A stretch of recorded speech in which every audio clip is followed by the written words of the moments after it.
প্রিয় শিক্ষার্থীবৃন্দ, আসসালামু আলাইকুম।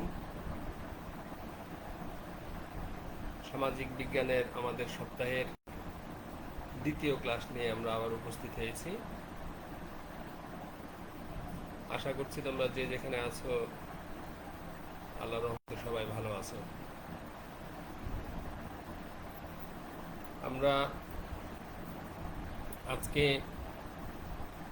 রাষ্ট্র, সরকার এবং আইন এই বিষয় নিয়ে আলোচনা করব। এটি আমাদের তৃতীয় অধ্যায়ের বিষয়বস্তু। মূলত এইখানে বেশ কিছু বিষয় আছে। রাষ্ট্র বা রাষ্ট্র গঠনের উপাদানের মতো বিষয়গুলো আছে, সরকারের বিষয় আছে, এবং একই সাথে আইন বা আইনের উৎস এই সম্পর্কিত আলোচনা আছে। আসলে এগুলা সব কিছুই আমরা একদিনে আলোচনা করব না। আজকে কিছু বিষয়ে আমরা কথা বলবো এবং আমাদের পরবর্তী ক্লাসে বাকি বিষয় নিয়ে আমরা আলোচনা করার চেষ্টা করব। তো রাষ্ট্র, সরকার এবং আইন, এই কনসেপ্ট তিনটি আমাদের কাছে পরিষ্কার হতে হবে। প্রথমত রাষ্ট্র বলতে গেলে হচ্ছে যে এটি আমাদের সমাজ জীবনের প্রাথমিক যুগ থেকেই মূলত আমরা কোনো না কোনো প্রকার রাজনৈতিক সংঘের অধীনে জীবনযাপন করে আসছি। অর্থাৎ আমাদের সামাজিক জীবনের প্রাথমিক পর্যায় থেকেই যদি আমরা বলি যে আমরা যে কোনো ধরনের রাজনৈতিক সংঘের অধীনে রয়েছে। সাধারণভাবে এই রাজনৈতিক সংঘের নামই হলো রাষ্ট্র। এই রাজনৈতিক সংঘের নামই হচ্ছে রাষ্ট্র। রাষ্ট্র সম্পর্কে এখানে আমরা বিভিন্ন ধরনের ডেফিনেশন বা সংজ্ঞাগুলো দিতে পারি। যেমন অ্যারিস্টটল বলেছেন যে কতিপয় গ্রাম এবং পরিবারের সমন্বয়ে গড়ে ওঠা সংগঠনই হচ্ছে রাষ্ট্র। অর্থাৎ বিখ্যাত দার্শনিক অ্যারিস্টটল যেটি বলেছেন সেটি হচ্ছে যে কতিপয় গ্রাম এবং পরিবারের সমন্বয়ে গড়ে ওঠা সংগঠনকে আমরা এক্ষেত্রে রাষ্ট্র হিসেবে অভিহিত করতে পারি। বার্জেসের মতে হচ্ছে রাষ্ট্র মানবজাতির এমন একটি অংশ যা ঐক্যবদ্ধভাবে সংগঠিত। রাষ্ট্র মানবজাতির এমন একটি অংশ যেটি ঐক্যবদ্ধভাবে সংগঠিত। সুতরাং রাষ্ট্র হলো সেই জনসমষ্টি যারা কোনো একটি ভূখণ্ডে স্থায়ীভাবে বসবাস করে, যারা একটি সংগঠিত সরকারের প্রতি আনুগত্য স্বীকার করে এবং সর্বপ্রকার বহিঃশক্তির নিয়ন্ত্রণ হতে মুক্ত থাকে। এখানে একটু খেয়াল করো, আমরা কিন্তু বেশ কয়েকটা গুরুত্বপূর্ণ শব্দের ব্যবহার করছি। যে রাষ্ট্র বলতে গেলে আমরা এমন একটি জনসমষ্টিকে বোঝাচ্ছি যারা একটি ভূখণ্ডে স্থায়ীভাবে বসবাস করবে। তাহলে দেখো, এখানে রাষ্ট্রের ক্ষেত্রে কিন্তু বিবেচ্য বিষয় আমরা এই লাইনের মধ্যে দুটো গুরুত্বপূর্ণ বিষয় খুঁজে পাচ্ছি। সেটি হচ্ছে একটি জনসমষ্টি, আরেকটি হচ্ছে ভূখণ্ডের বিষয়, তাই না? আর এরপরের আমরা বলছি যে যারা একটি সংগঠিত সরকারের প্রতি আনুগত্য স্বীকার করবে এবং সর্বপ্রকার বহিঃশক্তির নিয়ন্ত্রণ হতে মুক্ত থাকবে। তাহলে আমরা সরকারের কথা এক্ষেত্রে বলছি এবং একই সাথে আমরা বলছি যে সর্বপ্রকার বহিঃশক্তির নিয়ন্ত্রণ হতে মুক্ত থাকবে। তাহলে বহিঃশক্তির নিয়ন্ত্রণ মুক্ত থাকা মানেই হচ্ছে রাষ্ট্রের সার্বভৌমত্বের বিষয়। তাহলে আমরা যখন এরকম একটা ডেফিনেশন ব্যবহার করছি তখন প্রকারান্তরে কিন্তু আমরা রাষ্ট্রের যে এলিমেন্টগুলো, তাই না, বা উপাদানগুলো, এগুলো কিন্তু আমরা এখানে পেয়ে যাচ্ছি সবগুলো। আচ্ছা, সেটা আমরা পরে ডিটেলসে আলোচনা করবো, যেহেতু আমরা জাস্ট ডেফিনেশন দেওয়ার চেষ্টা করছি। সুতরাং রাষ্ট্র হচ্ছে একটি জনসমষ্টি যারা একটি ভূখণ্ডে স্থায়ীভাবে বসবাস করছে এবং যারা একটি সংগঠিত সরকারের প্রতি আনুগত্য প্রদর্শন করছে এবং একই সাথে আমরা বললাম যে সকল প্রকার বহিঃশক্তির নিয়ন্ত্রণ থেকে মুক্ত থাকছে। এইটি হচ্ছে রাষ্ট্র। এরপরের কনসেপ্টটি আমাদের হচ্ছে সরকার। সাধারণভাবে যাদের হাতে রাষ্ট্র পরিচালনার দায়িত্ব বা ভার ন্যস্ত থাকে তাকে আমরা সরকার বলি। অর্থাৎ মূলত একটি রাষ্ট্র যাদের দ্বারা পরিচালিত হয় তারাই হচ্ছেন সরকার। এই ক্ষেত্রেও আমরা বিভিন্ন রাষ্ট্রবিজ্ঞানী যারা রয়েছেন তাদের কিছু ডেফিনেশন এই ক্ষেত্রে আমরা ব্যবহার করতে পারি বা উল্লেখ করতে পারি। সেই ক্ষেত্রে আমরা যদি প্রথমে বলি যে অধ্যাপক উইলোর মতে হচ্ছে যে সরকার হলো একটি প্রতিষ্ঠান যার মাধ্যমে রাষ্ট্র তার ইচ্ছাকে গঠন ও কার্যকর করে। সরকার হচ্ছে একটি প্রতিষ্ঠান যার মাধ্যমে রাষ্ট্র তার ইচ্ছাকে গঠন ও কার্যকর করে। অর্থাৎ সরকার বলতে আমরা এরকম প্রতিষ্ঠানের কথা বলছি যেটির মধ্য দিয়ে রাষ্ট্রের বিভিন্ন বিষয়বস্তুগুলোকে আমরা গঠন করতে বা কার্যকর করতে দেখি, বাস্তবায়ন করতে দেখি। এরপরে অধ্যাপক লাস্কি বলেন সরকার হলো রাষ্ট্রের মুখপাত্র, প্রতিনিধি। নাকি মুখপাত্র মানে সরকার তাহলে কার প্রতিনিধি? রাষ্ট্রের প্রতিনিধি। অর্থাৎ আমরা যদি একটু এই বিষয়টাকে এলাবোরেট করি, সেটি হচ্ছে যে রাষ্ট্র যা কিছু করে এই কি রাষ্ট্র নিজে নিজেই করে বা করতে পারে? তা কিন্তু পারে না। রাষ্ট্র কার মাধ্যমে সকল কার্যক্রম বাস্তবায়ন করে? সরকারের মাধ্যমে। রাষ্ট্রের যে বিষয়বস্তুগুলো আছে সেগুলো জনসাধারণের কাছে নিয়ে যায় বা পৌঁছে দেওয়ার দায়িত্ব কারা পালন করে? নিঃসন্দেহে সরকার পালন করে। সেই হিসেবে বলা হচ্ছে মূলত অধ্যাপক লাস্কি যেটি বলছেন যে সরকার হচ্ছে রাষ্ট্রের মুখপাত্র, অর্থাৎ রাষ্ট্রের যাবতীয় বিষয়বস্তু বাস্তবায়ন করা হয় সরকারের মাধ্যমে। সুতরাং দেশ পরিচালনার জন্য নিয়োজিত কর্মকর্তাগণ বা দেশের জনগণের যারা নির্বাচিত জনপ্রতিনিধিদেরকে সরকার হিসেবে অভিহিত করা হয়ে থাকে। আচ্ছা, এইখানে আমাদের দুটো কনসেপ্ট তাহলে আমরা উল্লেখ করলাম। এখানে আরো একটি বিষয় আছে, সেটি হচ্ছে যে আইন, তাই না? তো আইনের বিষয়টি হচ্ছে যে আমরা যে সামাজিকভাবে বসবাস করি সমাজে, বা আমরা যে রাষ্ট্রের মধ্যে বসবাস করি, তো আসলে আমরা যা ইচ্ছা তাই করতে পারি কি? আমাদের যা ইচ্ছা তাই কিন্তু করা যায় না।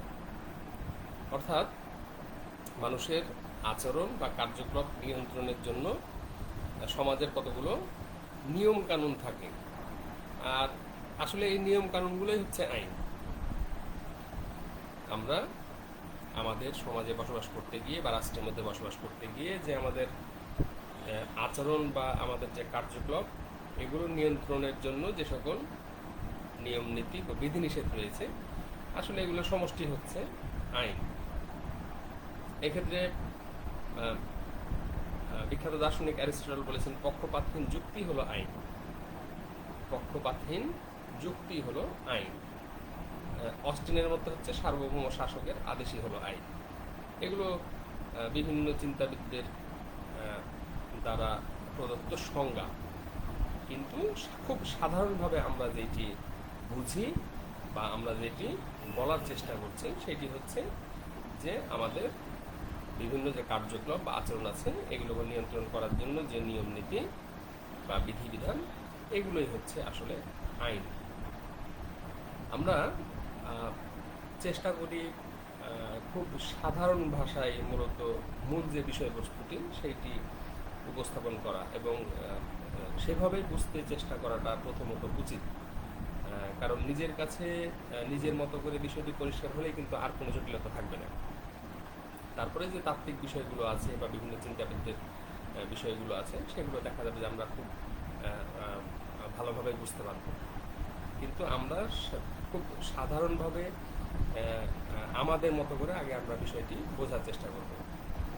তাহলে আমরা রাষ্ট্রের কথা বললাম, আইনের কথা বললাম এবং সরকারের কথা বললাম। আমরা এখন রাষ্ট্রের উপাদান নিয়ে একটু আলোচনা করার চেষ্টা করব। সেটি হচ্ছে যে রাষ্ট্রের যে ডেফিনেশনটা আমরা উল্লেখ করলাম, সেখানে কিন্তু প্রকারান্তরে আমরা বললাম যে রাষ্ট্র গঠনের ক্ষেত্রে যে এলিমেন্টগুলো বা উপাদানগুলোর প্রয়োজন রয়েছে সেগুলো কিন্তু আমরা সেই সংজ্ঞার মধ্যে পেয়েছি।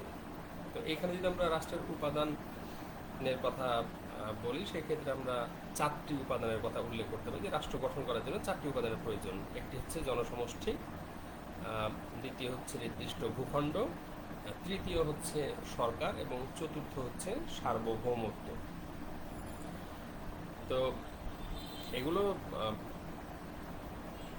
সবই আমাদের জানা বিষয়।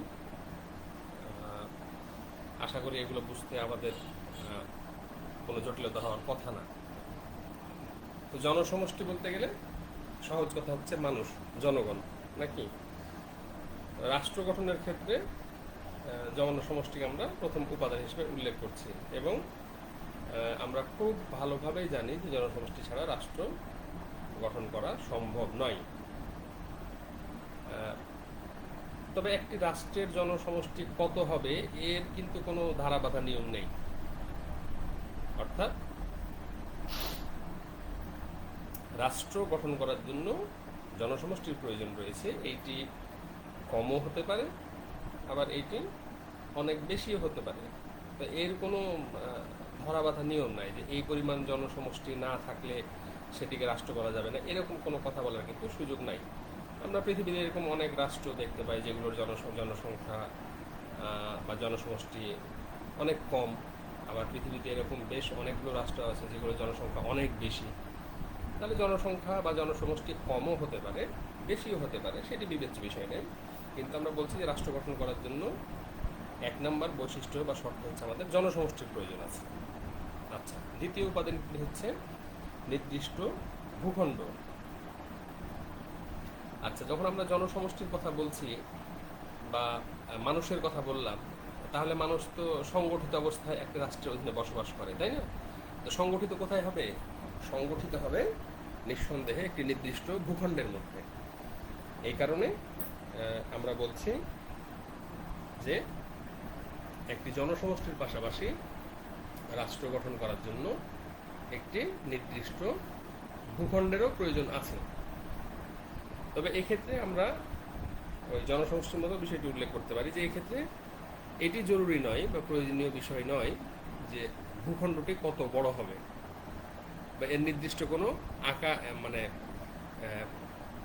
ন্যূনতম কোনো মাপ থাকবে কিনা, এরকম কোনো বিষয় নেই। জনসমষ্টি যেরকম কম কম কিংবা বেশি হতে পারে, একইভাবে ওই নির্দিষ্ট ভূখণ্ডটিও ছোট হতে পারে কিংবা বড় হতে পারে। আমরা পৃথিবীতে অনেক ছোট ছোট রাষ্ট্র দেখি, আবার অনেক বিশাল বড় বড় রাষ্ট্র দেখি।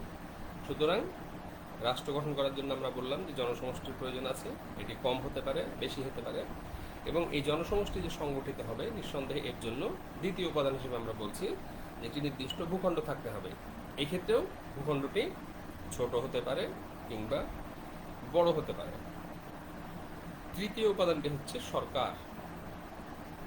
আমরা যেহেতু ইতপূর্বেই বললাম বা উল্লেখ করেছি, সরকার হচ্ছে রাষ্ট্রের একটি অপরিহার্য উপাদান নিঃসন্দেহে।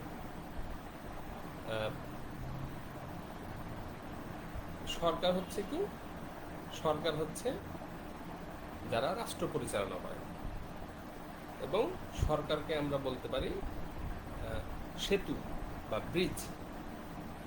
আমরা ব্রিজ বা সেতুর কাজ কি দেখি? নদীর দুই পাড়কে সংযুক্ত করা, নাকি? এপারে লোকজন ওপারে যেতে পারে, এপারে জিনিসপত্র ওপারে যেতে পারে, আবার ওই পারে জিনিসপত্র বা লোকজন যারা এপারে আসতে পারে। এই তো হচ্ছে সেতু বা ব্রিজের কাজ। আসলে সরকারকেও আমরা অনুরূপ সেতু বা ব্রিজের সাথে তুলনা করতে পারি। সেটি হচ্ছে সরকার হচ্ছে মূলত একটি নির্দিষ্ট সময়ের জন্য জনগণের দ্বারা নির্বাচিত জনপ্রতিনিধি। জনগণের দ্বারা নির্বাচিত জনপ্রতিনিধি যারা একটি নির্দিষ্ট সময়ে রাষ্ট্র পরিচালনার দায়িত্ব পালন করে, তারাই তো হচ্ছে সরকার।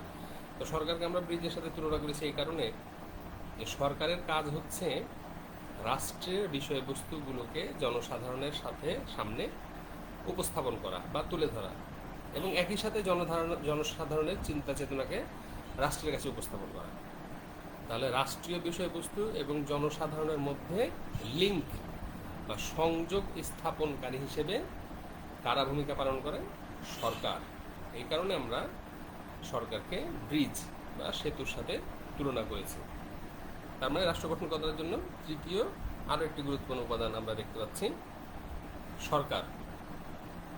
আর চতুর্থ উপাদানটি হচ্ছে সার্বভৌমত্ব। তো সার্বভৌমত্ব কি? সার্বভৌমত্ব হচ্ছে আসলে একটি রাষ্ট্রের সর্বোচ্চ ক্ষমতা। রাষ্ট্রের ভেতরে এবং বাইরে এই সার্বভৌমত্ব ক্ষমতার উপরে আর কোনো ক্ষমতা নাই। সার্বভৌমত্ব ক্ষমতা কি?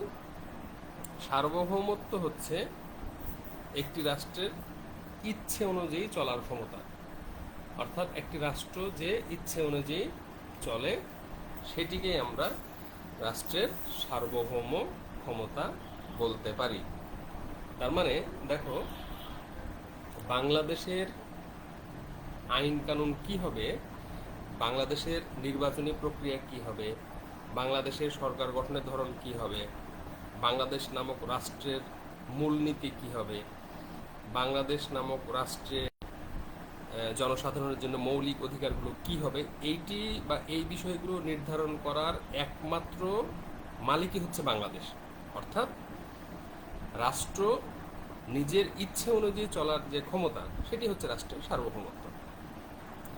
এবং সার্বভৌমত্ব ক্ষমতার দুটো দিক আমরা দেখতে পাই। একটি অভ্যন্তরীণ দিক, অর্থাৎ রাষ্ট্রের নিয়ম নীতি আইন কানুন কি হবে না হবে ইত্যাদি সবকিছু, এটি হতে পারে রাষ্ট্রের চূড়ান্ত ক্ষমতা বা সার্বভৌম ক্ষমতার অভ্যন্তরীণ দিক। আর বাহ্যিক দিকটি কি হচ্ছে? বহিঃশক্তির হস্তক্ষেপকে প্রতিহত করা, তাই না? আমাদের বাংলাদেশের সার্বভৌমত্ব আছে বলেই যে কোনো রাষ্ট্র চাইলে কিন্তু বাংলাদেশের অভ্যন্তরে হস্তক্ষেপ করতে পারে না। অর্থাৎ বাহ্যিক কোনো শক্তি যদি বাংলাদেশের মধ্যে ইন্টারফেয়ার বা হস্তক্ষেপ করার চেষ্টা করে, এটি ডিফেন্ড করার, এটিকে প্রতিহত করার সক্ষমতা আমাদের রয়েছে। এটিকে আমরা বলছি সার্বভৌম ক্ষমতা বাহ্যিক দিক। তাহলে আসলে সার্বভৌম ক্ষমতা মানে হচ্ছে একটি রাষ্ট্রের সর্বোচ্চ ক্ষমতা বা চূড়ান্ত ক্ষমতা। এটির অভ্যন্তরীণ এবং বাহ্যিক দুটো ক্ষেত্রে এটির প্রয়োগ আমরা দেখতে পাই। তাহলে রাষ্ট্রের উপাদান বলতে এই চারটি উপাদান আমরা বুঝছি: জনসমষ্টি, নির্দিষ্ট ভূখণ্ড, সরকার এবং সার্বভৌমত্ব। আশা করছি বিষয়গুলো আমাদের কাছে পরিষ্কার হওয়ার কথা, এবং যেহেতু আমরা বললাম যেগুলো আমাদের জানা বিষয়, এটা আমাদেরকে একটু বেশি সাহায্য করবে। আচ্ছা, এবার আমরা সরকারের শ্রেণী বিভাগ একটু উল্লেখ করব। আমরা যে সরকার, যে আমরা বললাম যে রাষ্ট্র পরিচালনার ক্ষেত্রে একটি গুরুত্বপূর্ণ উপাদান হচ্ছে সরকার। এক্ষেত্রে তিন ধরনের সরকারের শ্রেণী বিভাগ আমরা উল্লেখ করতে পারি। একটি হচ্ছে নিয়মতান্ত্রিক রাজতন্ত্র ও প্রজাতন্ত্র, আরেকটি হতে পারে মন্ত্রী পরিষদ শাসিত সরকার, এবং আরেকটি হতে পারে এককেন্দ্রিক ও যুক্তরাষ্ট্রীয় সরকার। আজকে আমরা এখানে যে বিষয়টি বিশেষভাবে উল্লেখ করব সেটি হচ্ছে যে সরকারের তো প্রয়োজন বা অস্তিত্ব অবশ্যই রয়েছে রাষ্ট্রের ক্ষেত্রে, এটি বলার অপেক্ষা রাখে না। এবং আমরা বললাম যে রাষ্ট্রের যাবতীয় বিষয়বস্তুগুলো বাস্তবায়ন করার দায়িত্ব মূলত যারা পালন করে তারাই হচ্ছে সরকার। আমরা এই উল্লেখ করি সরকার হচ্ছে জনগণের দ্বারা নির্বাচিত জনপ্রতিনিধি, যারা একটি নির্দিষ্ট সময়ের জন্য দায়িত্ব পালন করে। এই যে সরকারের কথা আমরা বলছি, আমরা পৃথিবীর বিভিন্ন রাষ্ট্রগুলোর দিকে যদি তাকাই তাহলে কিন্তু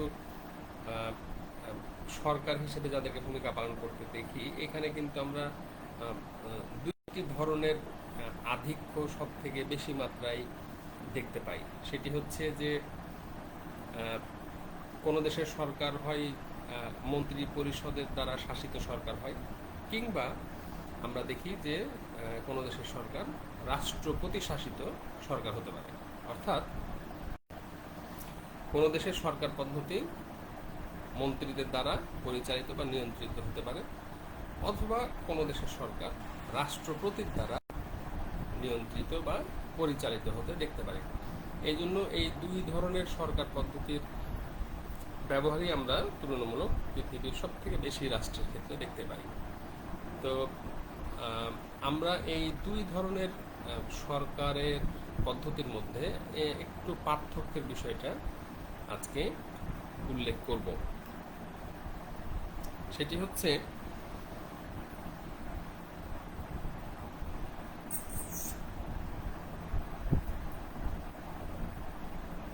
মন্ত্রী পরিষদ শাসিত সরকার এবং রাষ্ট্রপতি শাসিত সরকারের মধ্যে সুনির্দিষ্ট কিছু পার্থক্য রয়েছে।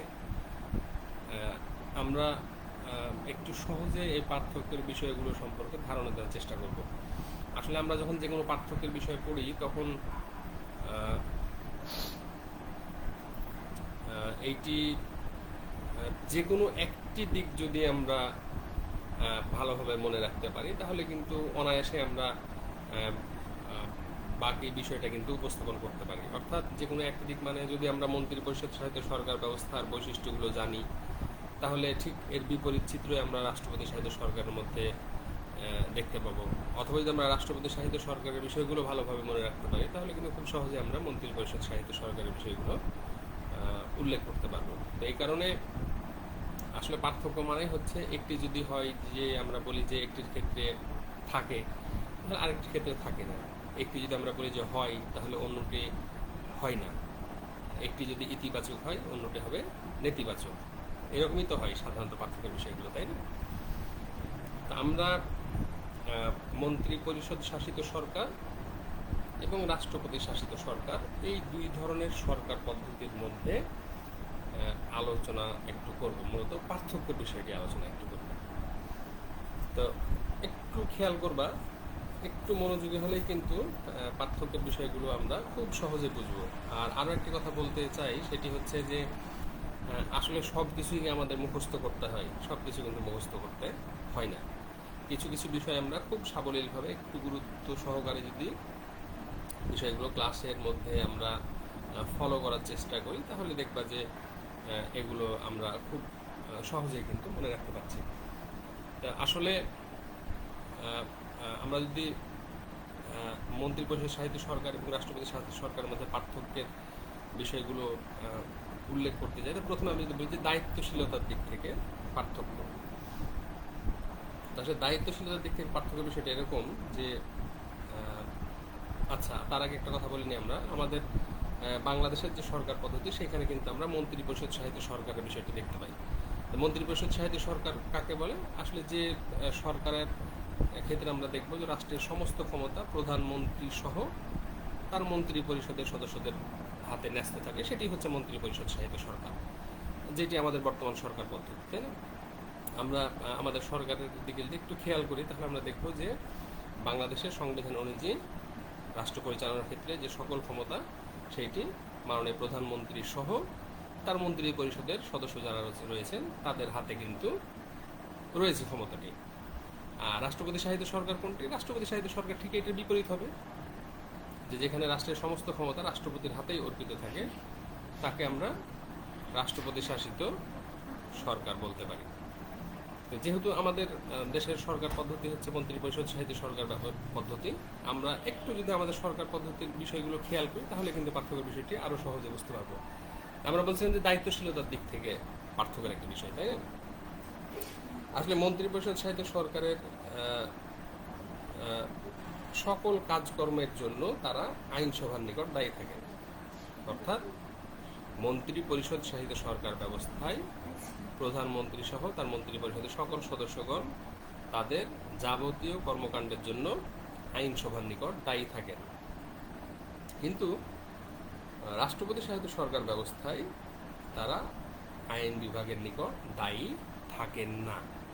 যেহেতু আমরা শুরুতে বলেছি যে একটি ক্ষেত্রে যদি হয় আমরা বলি তাহলে অন্যটি হবে না, একটি ক্ষেত্রে থাকে মানে অন্যটি ক্ষেত্রে থাকে না। তাহলে আমরা এখানে দেখছি যে মন্ত্রিপরিষদ সাহিত্য সরকার ব্যবস্থায় প্রধানমন্ত্রী সহ তার মন্ত্রী পরিষদের লোকজন তাদের সমস্ত কাজকর্মের জন্য আইনসভার নিকট দায়ী থাকেন, কিন্তু রাষ্ট্রপতি শাসিত সরকার ব্যবস্থার মধ্যে তারা তাদের সমস্ত কাজকর্মের জন্য আইনসভার নিকট দায়ী থাকেন না। আচ্ছা, দ্বিতীয় পার্থক্যের বিষয়টি কি হতে পারে? সদস্যতার দিক হতে। মন্ত্রিপরিষদ সাহিত্য সরকারের প্রধানমন্ত্রী এবং মন্ত্রী পরিষদের সদস্যগণ আইনসভার সদস্য, কিন্তু রাষ্ট্রপতি সরকারের বা রাষ্ট্রপতি সাহিত্য সরকার ব্যবস্থার মধ্যে রাষ্ট্রপতি বা তার মন্ত্রীগণ আইনসভার সদস্য নন।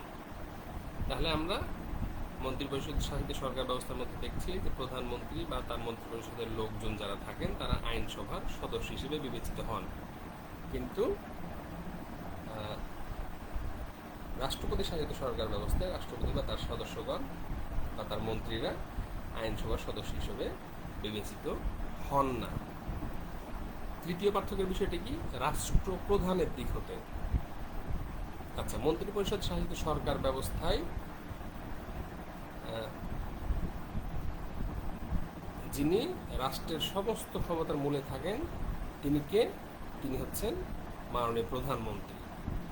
অর্থাৎ মন্ত্রিপরিষদ শাসিত সরকার ব্যবস্থার কেন্দ্রবিন্দুতে থাকেন প্রধানমন্ত্রী।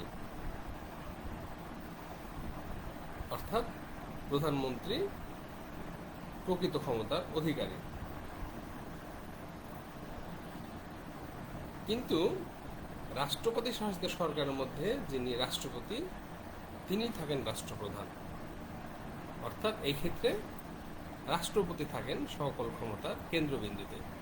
অর্থাৎ আমরা যখন রাষ্ট্রপ্রধানের দিক থেকে পার্থক্যের বিষয়টি উল্লেখ করব তখন আমরা এইভাবে বলবো যে মন্ত্রিপরিষদ শাসিত সরকার ব্যবস্থায় রাষ্ট্রের সকল ক্ষমতার কেন্দ্রবিন্দুতে থাকেন প্রধানমন্ত্রী, কিন্তু রাষ্ট্রপতি শাসিত সরকার ব্যবস্থার মধ্যে রাষ্ট্রের সকল ক্ষমতার কেন্দ্রবিন্দুতে কে থাকবেন? রাষ্ট্রপতি। আচ্ছা, চতুর্থ পার্থক্যের বিষয়টি হচ্ছে স্থিতিশীলতার দিক থেকে। মন্ত্রিপরিষদ শাসিত সরকার ব্যবস্থায় যদি প্রয়োজন হয় তাহলে নির্দিষ্ট সময়ের আগেই কিন্তু সরকারের পরিবর্তন করা যায়। আমাদের দেশে আমরা জানি যে আমাদের সরকার নির্বাচিত হয় 5 বছরের জন্য। আমরা এখানে যেটি বলার চেষ্টা করছি সেটি হচ্ছে যে মন্ত্রিপরিষদ শাসিত সরকার ব্যবস্থায় এই যে 5 বছরের জন্য সরকার যেটি নির্বাচিত হয়, যদি প্রয়োজন হয় তাহলে এই 5 বছরের আগে এখানে পরিবর্তন করা যায়। অর্থাৎ এইটি তুলনামূলক নমনীয় বা ফ্লেক্সিবল। কিন্তু রাষ্ট্রপতি শাসিত সরকার ব্যবস্থা নির্দিষ্ট মেয়াদের পূর্বে পরিবর্তন করা যায় না।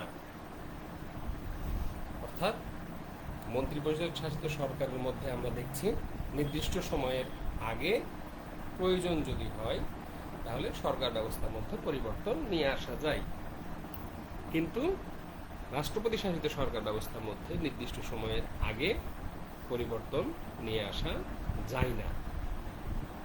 5 নম্বর বিষয়টি হচ্ছে ক্ষমতা প্রয়োগের দিক থেকেও পার্থক্য রয়েছে। অর্থাৎ মন্ত্রিপরিষদ শাসিত সরকারের রাষ্ট্রপতি আইনসভা ভেঙে দিতে পারেন। আমরা মন্ত্রিপরিষদ শাসিত সরকার ব্যবস্থায় বললাম যে সকল ক্ষমতার কেন্দ্রবিন্দুতে থাকে প্রধানমন্ত্রী, তাই না? রাষ্ট্রপতি যিনি থাকেন তিনি আসলে খুবই কম ক্ষমতার অধিকারী হন। অনেক ক্ষেত্রে আমরা বলতে পারি যে তিনি থাকেন নামে মাত্র। কিন্তু আমরা যখন ক্ষমতা প্রয়োগের বিষয়টি খেয়াল করছি তখন একটু শোনো, সেটি হচ্ছে যে ক্ষমতা প্রয়োগের ক্ষেত্রে মন্ত্রিপরিষদ শাসিত সরকারের আইনসভা কিন্তু রাষ্ট্রপতি ভেঙে দিতে পারেন, কিন্তু রাষ্ট্রপতি শাসিত সরকারের আইনসভা কিন্তু রাষ্ট্রপতি ভেঙে দিতে পারেন না। তাহলে এখানে একটু পার্থক্য আছে যে মন্ত্রিপরিষদ শাসিত সরকার ব্যবস্থাতে সকল ক্ষমতার কেন্দ্রবিন্দু প্রধানমন্ত্রী হলেও এইখানে রাষ্ট্রপতি যদি মনে করেন তাহলে কিন্তু মন্ত্রিপরিষদ শাসিত সরকার ব্যবস্থার আইনসভাটা তিনি ভেঙে দিতে পারেন, কিন্তু রাষ্ট্রপতি শাসিত সরকার ব্যবস্থায় রাষ্ট্রপতি চাইলে তার আইনসভা ভেঙে দিতে পারেন না। আরেকটি খুব সুন্দর বিষয় এখানে আছে 6 নম্বরে, সেটি হচ্ছে যে মন্ত্রীদের গুরুত্ব ও মর্যাদার দিক হতে পার্থক্য। আসলে মন্ত্রিপরিষদ শাসিত সরকার ব্যবস্থার মধ্যে সরকারের মন্ত্রী হিসেবে যারা দায়িত্ব পালন করেন তাদের মর্যাদা এবং গুরুত্ব কিন্তু অনেক বেশি। কারণ হিসেবে বলতে পারি যে মন্ত্রীগণ কিন্তু সরাসরি প্রধানমন্ত্রীর সহকর্মী হিসেবে এক্ষেত্রে বিবেচিত হন, তাই না? আমরা মন্ত্রিপরিষদ সরকারের মাধ্যমে যেহেতু আমাদের রাষ্ট্র পরিচালিত হতে দেখছি, শুরুতে কথাটি বললাম বোঝার সুবিধার জন্য।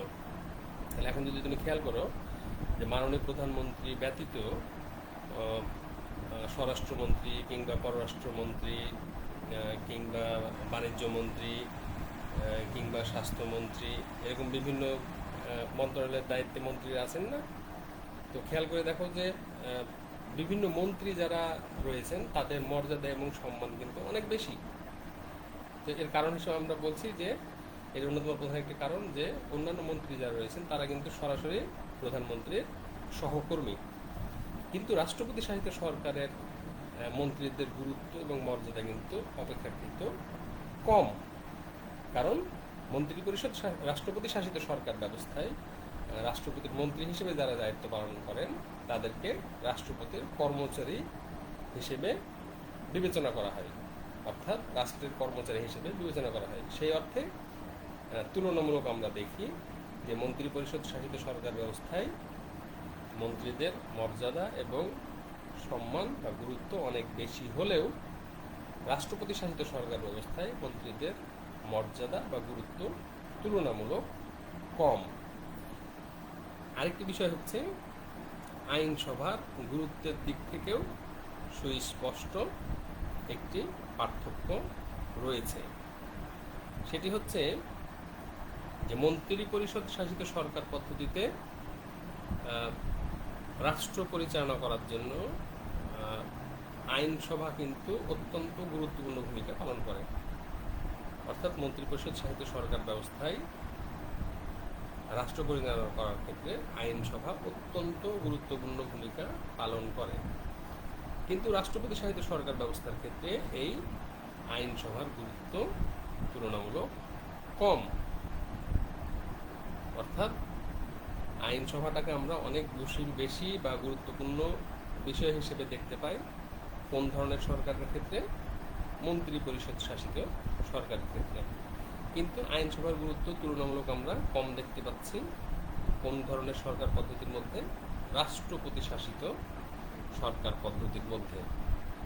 আর সর্বশেষ এখানে পার্থক্যের যে বিষয়টি আমরা উল্লেখ করেছি সেটা হচ্ছে সিদ্ধান্তের দিক হতে।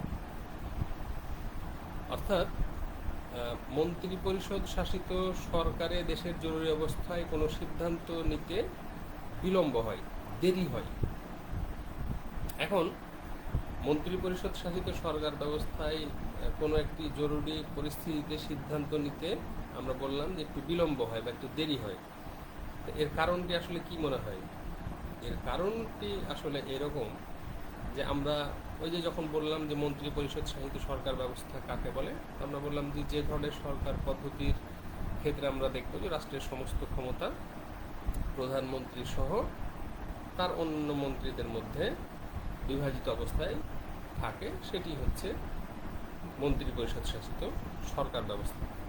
আসলে এই ধরনের সরকার ব্যবস্থাতে আমরা বলছি যে জরুরি প্রয়োজনে একটু সিদ্ধান্ত নেয়ার ক্ষেত্রে বিলম্ব হতে পারে। এই বিলম্ব হওয়ার কারণটি হচ্ছে যে আসলে মাননীয় প্রধানমন্ত্রী যখন কোনো সিদ্ধান্ত নেয়ার প্রয়োজন মনে করবেন তখন কিন্তু তাকে তার সমস্ত মন্ত্রীদেরকে নিয়ে বসতে হয়। আমরা দেখি না টেলিভিশনে খবরের সময় প্রতিদিন অসংখ্য বিষয় নিয়ে সরকারকে সিদ্ধান্ত নিতে হয়, এবং এক্ষেত্রে আমরা দেখি যে সচিবালয়ে মাননীয় প্রধানমন্ত্রীর উপস্থিতিতে তার দুই পাশে দুই সারিতে সব মন্ত্রীদেরকে বসে আমরা সেই সিদ্ধান্তগুলো বা মিটিংগুলো পরিচালনা করতে দেখি। আসলে বিষয়টা হচ্ছে এরকমই, যেহেতু ক্ষমতা সবার মধ্যে ভাগাভাগি অবস্থায় থাকে, এই জন্য প্রধানমন্ত্রী কোনো সিদ্ধান্ত নিতে চাইলে অন্তত তার মন্ত্রী পরিষদের লোকজনদেরকে নিয়ে তাকে বসতে হয় এবং আলোচনা সাপেক্ষে সিদ্ধান্ত নিতে হয়। এই জন্য আমরা বলছি যে মন্ত্রী পরিষদ সহিত সরকার ব্যবস্থায় যখন সরকার কোনো সিদ্ধান্ত নিতে চান জরুরি ভিত্তিতে, তখন এইটা নিতে একটু বিলম্ব হতে পারে, একটু সময় লাগতে পারে। কিন্তু রাষ্ট্রপতি সহিত সরকারের রাষ্ট্রপতি নিজেই সিদ্ধান্ত গ্রহণ করে থাকেন। তিনি এই ক্ষেত্রে মন্ত্রীদের সাথে আলোচনা করতে বাধ্য নন। এই জন্য রাষ্ট্রপতি শাসিত সরকার ব্যবস্থায় যদি আমরা দেখি তাহলে আমরা বলতে পারি যে তুলনামূলক অল্প সময়ের মধ্যে তিনি সিদ্ধান্ত নিতে পারেন। কিন্তু মন্ত্রী পরিষদ শাসিত সরকার ব্যবস্থার কথা যখন আমরা বলছি তখন আমরা দেখি যে এখানে সিদ্ধান্ত গ্রহণ করার ক্ষেত্রে একটু বিলম্ব হলেও হতে পারে। তো যা হোক, আমাদের সময় প্রায় শেষ হয়ে এসছে। আজকে এ পর্যন্ত মূলত রাষ্ট্র, সরকার এবং আইনের বিষয়গুলো নিয়ে আমরা কথা বলতে গিয়ে প্রথমত রাষ্ট্র, সরকার এবং আইন এই ডেফিনেশনটা আমরা উল্লেখ করেছি। এক্ষেত্রে আমরা আরও একটি বিষয় উল্লেখ করেছি রাষ্ট্র গঠন করার ক্ষেত্রে রাষ্ট্রের এলিমেন্ট বা উপাদানগুলো কী, এবং আমরা রাষ্ট্র পরিচালনা করতে গিয়ে সরকারের দায়িত্ব বা সরকারের বিষয়টি যখন আমরা উল্লেখ করছি, একই সাথে আমরা এসে দেখলাম যে পৃথিবীর সবথেকে বেশি রাষ্ট্র রাষ্ট্র যে সরকার পরিচালনা করে থাকে, সব সব পৃথিবীর বেশি রাষ্ট্র বললে ভুল হবে, পৃথিবীর সব রাষ্ট্র পরিচালনার ক্ষেত্রে যে সরকারের অস্তিত্ব আছে, এক্ষেত্রে সব থেকে বেশি মাত্রা আমরা দেখতে পাই যে সরকার হয় মন্ত্রী পরিষদ শাসিত কিংবা হতে পারে রাষ্ট্রপতি শাসিত। সেই হিসেবে আমরা এই দুই ধরনের সরকার পদ্ধতির মধ্যে একটি পার্থক্যের বিষয় উল্লেখ করলাম। তো আজকে এই পর্যন্তই থাক। প্রতিদিনের মতো আজকেও বলতে চাই যে যে বিষয়গুলো নিয়ে আমরা ক্লাসে কথা বলি সেগুলো বাসাতে একটু গুরুত্ব সহকারে পড়ার চেষ্টা করবা, তাহলে দেখবা যে আমাদের সব কিছু ঠিক মতোই ইনশাল্লাহ পরিচালিত হবে, কোনো ধরনের অসুবিধার সম্মুখীন আমাদের হতে হবে না। তো ঠিক আছে, সুস্থ থাকো, ভালো থাকো। একেবারে প্রয়োজন না হলে বাসার বাইরে না যাওয়াই ভালো, আর যদি যেতেই হয় নিঃসন্দেহে যথাযথ স্বাস্থ্যবিধি অনুসরণ করে যাওয়া উচিত। সবাই ভালো থাকো, সুস্থ থাকো। আল্লাহ হাফেজ।